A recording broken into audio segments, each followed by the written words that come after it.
নবী করিম সাল্লাল্লাহু আলাইহি ওয়াসাল্লাম বলছেন, ইন্নাল্লাহ তাআলা ইউবগিযু কুল্লা আলিমিন বিদ-দুনিয়া ওয়া জাহিলিন বিল আখিরাহ।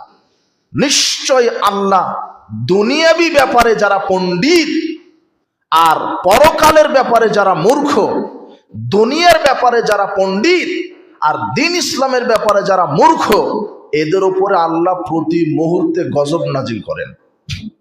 আজকে সমাজে অনেক পণ্ডিত পাবেন, আইনজীবী, সচিব, র্যাব, বিডিআর কত আছে। আমাদের দেশে এমন এমন জজ আছে, ব্যারিস্টার আছে, আইনজীবী আছে।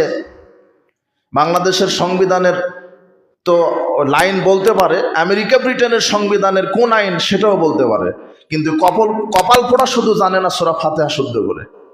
সব জানে, শুধু সূরা ফাতিহা জানে না, অজুটা জানে না, বাপ মারা গেলে কি দোয়া বলতে হয় জানে না। ও সব জানে।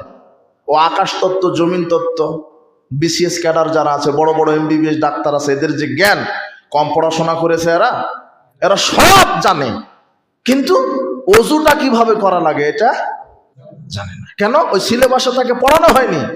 এই জন্য ডাক্তারি করতে গিয়ে বাটপাড়ি করে। লেখা লাগবে এক ওষুধ, ঘুষ খেয়ে লেখা আর এক ওষুধ।